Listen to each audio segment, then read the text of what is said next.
Bonjour, en ce moment le rugby français se porte à merveille. Le week-end dernier, le stade toulousain d'Antoine Dupont était sur le toit de l'Europe. Eh bien hier, c'était le rugby à 7 qui était à la fête. L'équipe de France masculine a remporté son premier titre mondial à Madrid en battant les Argentins 19-5 en finale, alors que plus tôt dans le tournoi, ils avaient perdu 26-12 face aux mêmes Argentins.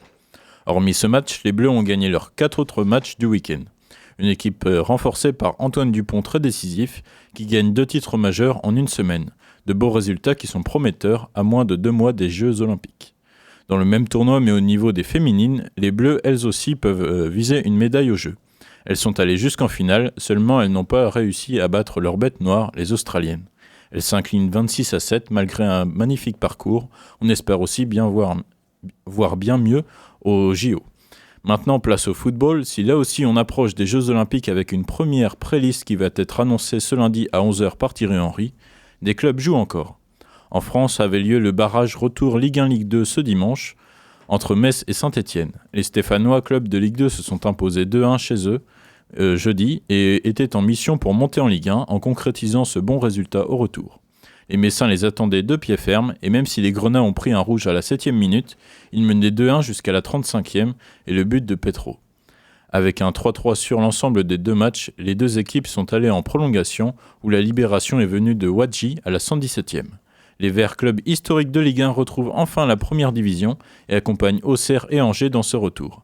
Un grand bravo à Saint-Étienne et on espère qu'ils ne feront pas un simple aller-retour comme Metz. Autre niveau de football, samedi soir, le Real Madrid affrontait le Borussia Dortmund en finale de Ligue des Champions. Sans grande surprise, le Real a gagné sa 15e coupe aux grandes oreilles, bien que le match ait été assez serré. Carvajal est allé la décrocher de la tête sur corner, puis Vinicius a doublé la mise. Aurélien Tchouaméni, Eduardo Camavinga et Ferland Mendy fêteront ce sacre encore aujourd'hui, avant de rejoindre l'équipe de France dans la semaine. Et d'ailleurs, aujourd'hui à Madrid, l'arrivée du Français Kylian Mbappé doit être officialisée. Changement de sport avec du tennis, la seconde semaine du tournoi de Roland-Garros a commencé. Si Nadal s'est fait éliminer dès le premier tour, côté français, seule Varvara Gracheva reste en lice. La 88e joueuse mondiale affrontera la russe Mira Andreeva, 38e mondiale. Un 8e de finale qui s'annonce compliqué. On espère que la magie du sport opérera. Le match se jouera en début d'après-midi. Chez les hommes, le dernier français était Corentin Moutet qui s'est fait éliminer hier soir en 8e de finale par Sinner, numéro 2 mondial. Malgré le gain du premier set, les 3 suivants ont été à sens unique. Le Français aura fait un beau tournoi.